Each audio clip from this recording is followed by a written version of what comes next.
Buenas tardes. Bueno, vamos a continuar con el tema de carbohidratos. Esta sería la última parte de carbohidratos.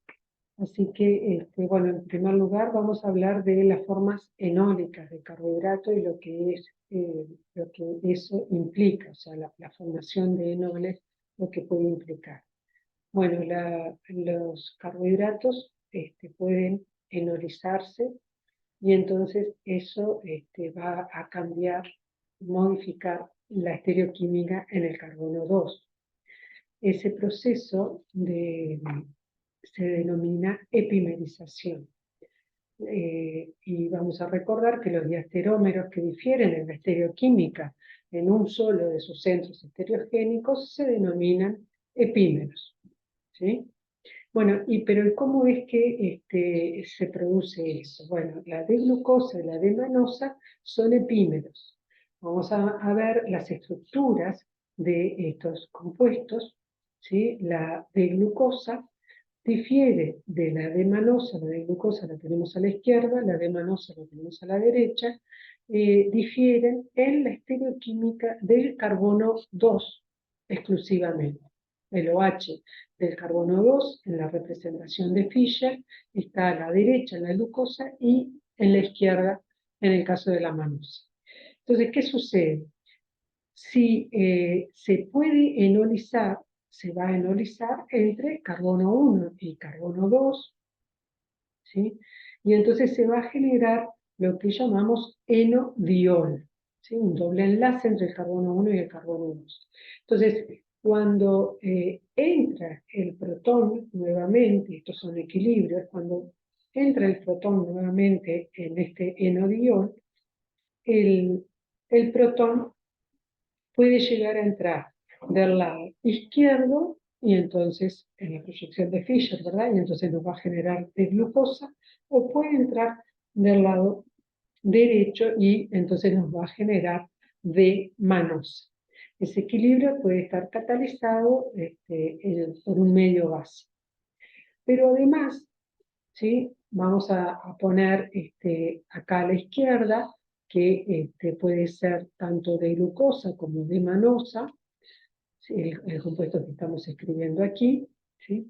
Porque no estamos poniendo la estereoquímica del carbono 2. Entonces, ese compuesto puede enolizar, se forma el doble enlace entre carbono 1 y el carbono 2, y puede suceder, además de generar de glucosa y de manosa, puede suceder que se genere el carbonilo, en lugar de ir al carbono 1, el carbonilo en el carbono 2, y entonces vamos a tener la D-fructosa. Este, entonces, estos compuestos pueden existir en equilibrios, pueden haber, si tengo, por ejemplo, de glucosa, si estoy en un medio básico, puedo llegar a tener de manosa y puedo llegar a tener también de fructosa. Bueno, vamos a pasar ahora a algunas reacciones típicas de los carbohidratos, ¿sí? Que se basan en la presencia de grupos hidroxilos. Y entonces estos carbohidratos pueden dar reacciones de acilación y de alquilación, como generalmente dan los alcoholes. Entonces, vamos a la reactividad de los grupos hidroxilos en carbohidratos. Para estudiar esa reactividad tenemos que tener en cuenta que tenemos distintos tipos de grupos alcohólicos. Puede ser, por ejemplo, el OH del carbono 1, el OH del carbono anomérico, que nos va a generar entonces un hemiacetal. Ese carbono 1 va a ser muy reactivo frente a nucleófilos, ¿sí? Sin embargo, bueno, tenemos los alcoholes secundarios que van del carbono 2 al carbono 4, ¿sí? Si estamos hablando de formas piranosas, por ejemplo, en hexosas, Esos son alcoholes secundarios, y después tenemos un alcohol primario. El carbono 6, por ejemplo, tiene un alcohol primario en la sexosa. Y entonces estos alcoholes secundarios y ese alcohol primario van a dar reacciones de acilación y de alquilación. Entonces, en primer lugar, vamos a ver esta reacción de acilación de la alfa-D-glucopiranosa. Si nosotros ponemos glucosa en presencia de anhídrido acético, en piridina es un buen disolvente para llevar adelante estas reacciones, y va a captar el ácido acético que se genera cuando reacciona un mol de anhídrido acético. Pero además es un buen disolvente para los carbohidratos. Entonces, algunas reacciones con carbohidratos las vamos a ver que se realizan en piridina. Entonces, bueno, si ponemos entonces, les decía, glucosa en presencia de anhídrido acético en piridina, nos genera un compuesto que tiene 5 grupos acetatos, ¿sí?, en los alcoholes. O sea, se asilan esos alcoholes y nos genera entonces el compuesto que se llama penta-acetilglucosa, alfa-D, penta-acetilglucosa. Entonces, ese compuesto muchas veces se utiliza como reactivo de partida para realizar algunas otras reacciones que nos pueden llegar a interesar en carbohidratos. Entonces, por ejemplo, con ácido bromhídrico en ácido acético, se produce una reacción de bromación que va a ser selectiva en el carbono 1. ¿Por qué? Porque aquí va a suceder lo mismo que vimos en las reacciones de formación de glicósidos, ¿sí? En un medio ácido se va a protonar el O-acetato, se van a protonar todos los O-acetatos, pero el O-acetato que podemos tener acá va a dejar libre, va a generar un carbocatión en el carbono 1 que va a estar estabilizado por el oxígeno del ciclo, ¿sí? El oxígeno del ciclo, al generarse ese carbocatión, va a ceder un par de electrones para formar un doble enlace entre el carbono 1 y ese oxígeno, y el oxígeno va a quedar con carga positiva.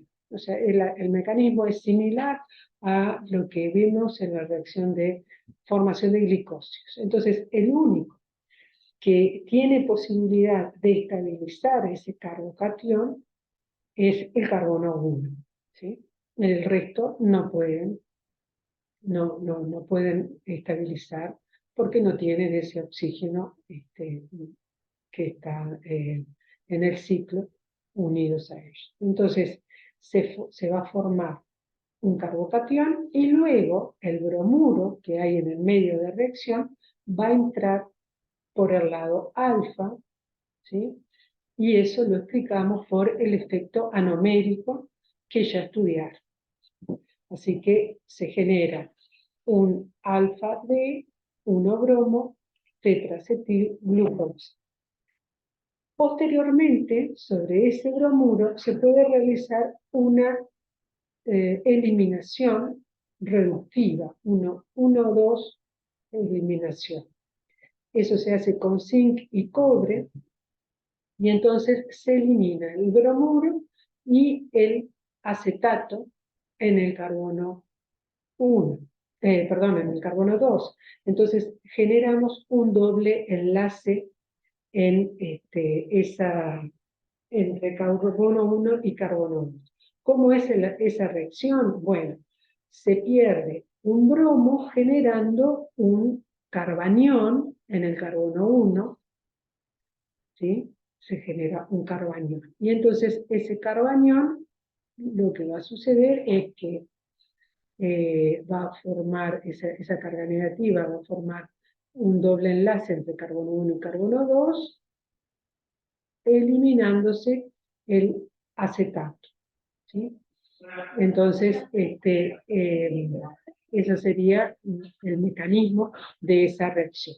Cuando nosotros entonces generamos ese doble enlace entre carbono 1 y el carbono 2, eso puede ser un sustrato adecuado y que puede reaccionar con alcoholes, ¿sí? Alcoholes en medio ácido puede darnos entonces un glicósido, ¿sí? Pero en el carbono 2 me van a quedar dos hidrógenos. Y ahí vamos a generar un compuesto que es una 2-desoxi-alfa de glucósido, ¿sí? Los compuestos desoxi son muy importantes en biología, los dos desoxi, y por eso hay mucho interés en sintetizar este tipo de compuestos, ¿no? Si en lugar de ese alcohol lo que hacemos es una hidrólisis en agua, con agua en medio ácido, lo que vamos a generar es la entrada de un OH en el carbono 1, un hidrógeno en el carbono 2, y esto es un hemiacetato, ¿verdad? Esto se puede abrir, el compuesto se puede abrir, se puede volver a cerrar, y lo interesante es que vamos a tener entonces otro compuesto 2-desoxi de glucosa, y con estos compuestos nosotros podemos realizar una serie de reacciones. La siguiente reacción es la reacción de alquilación en este caso, la glucopiranosa, de metil alfa D glucopiranosa. Bueno, si nosotros tenemos este compuesto en presencia de yoduro de metilo, con óxido de plata en el medio, en metanol como disolvente, el óxido de plata es un catalizador para estas reacciones que se utiliza bastante en carbohidratos. Entonces, la reacción se da, tiene lugar, formándose entonces un compuesto que va a estar alquilado por el grupo metilo. Esta reacción da muy buenos rendimientos y se lo utiliza mucho, sobre todo en los grupos que trabajan con productos naturales, porque es un método que da mucha información cuando queremos determinar el tamaño del anillo del carbohidrato que tenemos,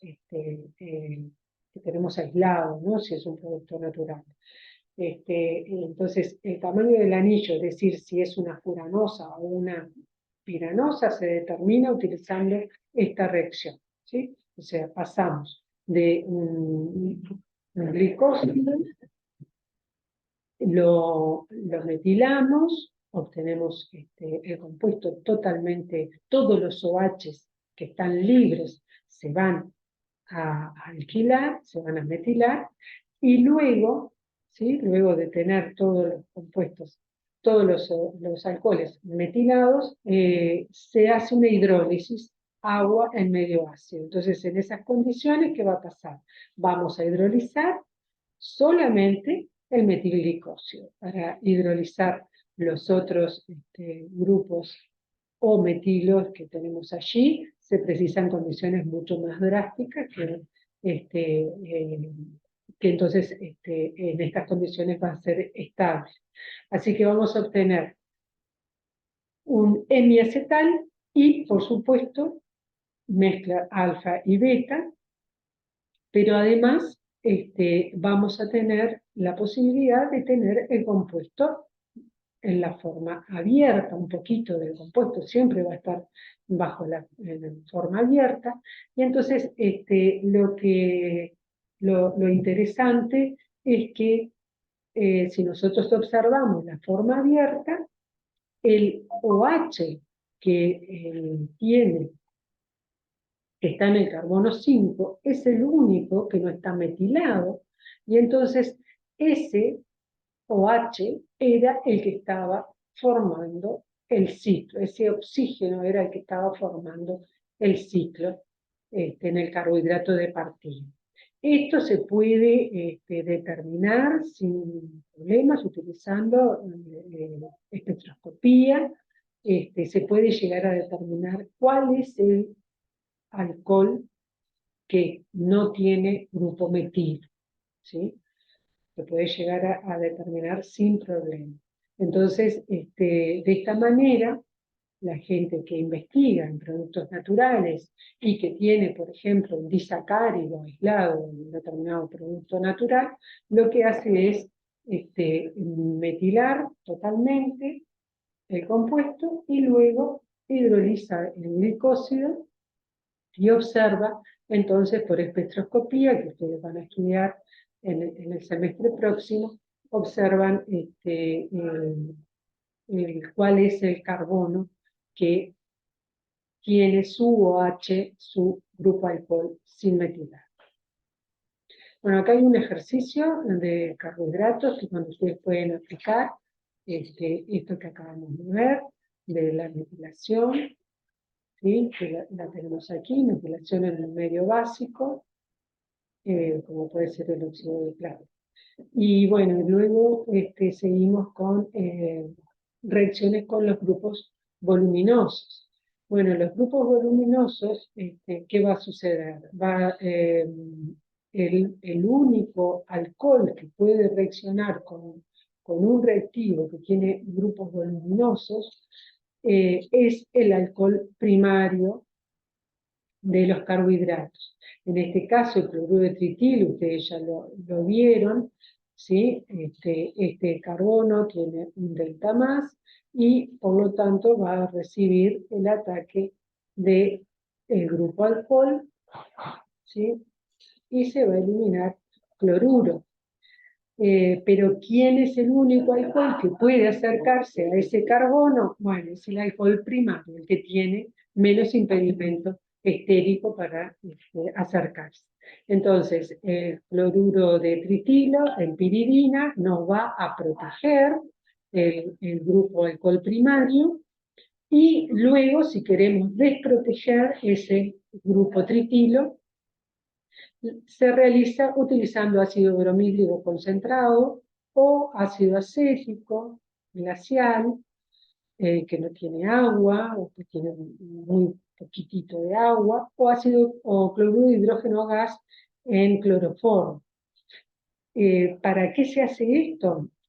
Para que no tenga agua en medio de reacción, porque si tenemos agua en un medio ácido, también se nos hidrolizaría el glicósido. Entonces, si queremos preservar ese glicósido, tenemos que realizar las reacciones en un medio ácido que no contenga agua.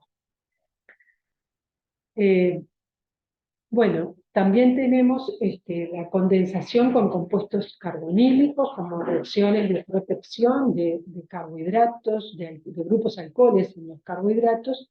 Ustedes vieron la obtención de 1,3 dioxolanos a partir de 1,2 dioles, o la formación de 1,3 dioxanos a partir de 1,3 dioles, ¿sí?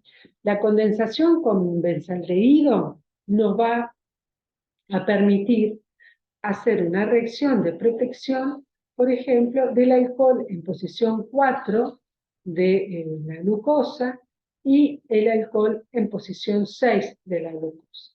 Entonces, con benzaldehído y cloruro de zinc, logramos hacer esta protección y vamos a generar entonces un compuesto que va a ser un 1,3-dioxano. Si queremos desproteger esos alcoholes, ¿sí? Lo que se hace es una hidrólisis en medio acuoso y en ese caso también se nos va a desproteger el metilglicosio. Con acetona, ¿sí? Vamos a formar acetónidos, ¿sí? Por ejemplo, la alfa-D-galactosa, que si nosotros miramos tiene dos grupos alcoholes en carbonos contiguos, en el carbono 1 y en el carbono 2, ¿no? Y tiene grupos alcoholes, en el carbono 3 tiene grupos alcoholes y también en el 4, ¿sí? Pero lo interesante es que en el 1 y el 2, esos alcoholes están hacia el mismo lado, están hacia abajo, y en el 3 y 4 también están hacia el mismo lado. Entonces, ¿eso qué nos va a permitir? Nos va a permitir formar diacetónidos con los alcoholes del 1 y 2 y 3 y 4. Entonces vamos a consumir 2 moles de acetona y esta reacción se realiza en un medio ácido sulfúrico y catalizado con sulfato cúprico. Para desproteger estos acetónidos, lo que se realiza es una hidrólisis en medio ácido, generando entonces otra vez la galactosa. Ahora, si nosotros tenemos glucosa, que es lo que tenemos aquí abajo, lo que va a pasar es que podemos llegar a proteger los OH entre 1 y 2, pero 3 y 4 tienen los OH para lados distintos. Entonces, ¿qué sucede? Cuando nosotros ponemos en una reacción acetona en exceso, ácido sulfúrico y sulfato cúprico, lo que sucede, lo que se observa, ¿sí? Estos son datos experimentales, lo que se observa es que se protegen los alcoholes entre 1 y 2 y entre 5 y 6, los alcoholes que están en esas posiciones. Entonces, ¿eso por qué se da? Porque tenemos que considerar que la forma piranosa de la glucosa va a estar en equilibrio con una forma abierta, y esa forma abierta genera la forma furanosa. Y en ese caso, la forma furanosa, entonces sí nos permite formar un diacetónido entre el carbono 5 y 6, y el acetónido entre el carbono 1 y 2. Bueno, aquí hay un examen, un ejercicio de examen, donde ustedes pueden ver, ¿sí? El uso de acetona y ácido sulfúrico para generar compuestos que nos van a aportar a la elucidación de la estructura de estos carbohidratos que tenemos aquí, ¿sí? Entonces, bueno, se lo dejamos como ejercicio y luego los podemos comentar en clase. Bien, por último tenemos la oxidación de carbohidratos con ácido periódico. Bueno, el ácido periódico es un oxidante tal que puede romper enlaces carbono-carbono cuando esos carbonos tienen alcoholes, ¿sí? Por ejemplo, en este caso tenemos un alcohol en este carbono azul y otro alcohol en este carbono que está en rojo. Son carbonos contiguos, y el ácido periódico va a romper entonces esa cadena generando 2 compuestos carbonilos. Por supuesto, estos alcoholes no deben de estar protegidos. Si están protegidos, no reaccionan con ácido periódico. Y se mide, siempre que se trabaja con carbohidratos, se mide el consumo de ácido periódico que hubo. Es decir, el ácido periódico, como rompió en un lugar solo, consumió 1 mol de ácido periódico. También podemos tener reacciones de ácido periódico cuando tenemos compuestos alfa-hidroxicarbonílicos. Entonces, por este lado, por ejemplo, tenemos supongamos que tenemos una acetona, si el R es un grupo alquilo, y en el carbono azul tenemos un alcohol. Entonces, el ácido periódico también va a escindir, va a romper esta cadena, generando, por un lado, este grupo este grupo ácido, un ácido carboxílico, este compuesto con un ácido carboxílico, y un compuesto carbonil.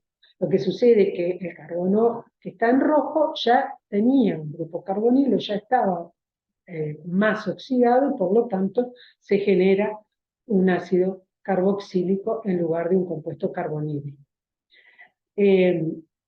También se consume un mol de ácido periódico. Pero también, como nosotros en los carbohidratos tenemos muchos grupos alcoholes, ¿sí? Podemos encontrar que hayan grupos alcoholes en 3 carbonos contiguos, como tenemos acá, como en este ejemplo. Entonces, ¿qué va a suceder? Y bueno, se va a romper entre el rojo y el azul, porque tengo alcoholes en esos carbonos, pero también se va a romper entre el azul y el negro, se va a romper esa cadena carbonal. Entonces, con ácido periódico vamos a gastar 2 moles de ácido periódico porque vamos a estar rompiendo en 2 lugares y se van a generar compuestos carbonílicos, ¿sí? En la parte del carbono rojo y otro compuesto carbonílico en la parte negra de esa molécula, y el carbono que está en azul, ¿sí? Va a oxidarse totalmente y va a generar ácido fórmico, ¿sí? Después en clase vamos a ver algunos ejemplos de aplicación de esta reacción. Pero vamos a ver ahora que esta reacción se utiliza mucho también para determinar el tamaño del anillo cuando estamos hablando, si estamos hablando de una forma furanosa o si estamos hablando de una forma piranosa, ¿sí? Como ejemplo tenemos la metilarabinosa. Entonces, cuando tenemos la metilarabinosa,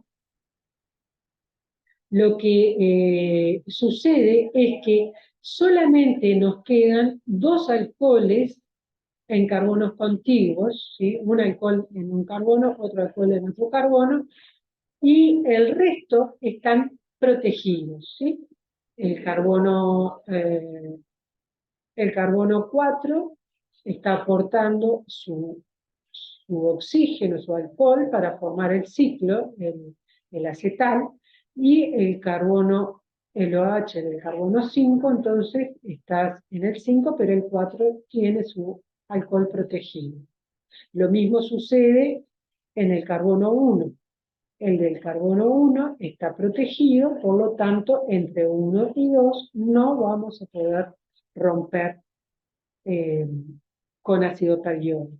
Entonces solamente se van a romper donde estén los OH libres, donde tengamos 2 carbonos contiguos con alcoholes. Entonces se va a romper entre 2 y 3 y va a consumir 1 mol de ácido periódico. Sin embargo, si miramos la forma piranosa de la metilarabinosa, ¿sí? Encontramos que hay 3 OH vecinos, ¿sí? Uno en el 2, otro en el 3 y otro en el 4, que están libres, y por lo tanto es posible romper entre 2 y 3, es posible romper también entre 3 y 4. Entonces, esto va a consumir 2 moles de ácido periódico. Entonces, viendo la cantidad de ácido periódico que nosotros podemos, que se consume en esa reacción, ¿sí? Eso se puede medir, se puede llegar a determinar el tamaño del anillo, si estamos hablando de una forma furanosa o si estamos hablando de una forma piranosa. Y acá tenemos un ejemplo de un ejercicio que fue de un parcial, donde, como ustedes ven acá, estamos diciendo que con 2 ácidos periódicos reacciona un compuesto E, que tendremos que ver qué es, generando G y ácido fórmico. Este dato es justamente para poder determinar el tamaño del anillo de ese compuesto E, si es una forma piranosa, si es una forma furanosa. ¿Sí? Pero esto, bueno, se lo dejamos planteado como para que ustedes puedan ver de resolverlo y después comentamos en clase alguna duda que tengan. Bueno, hasta aquí sería el tema de carbohidratos. Muchas gracias y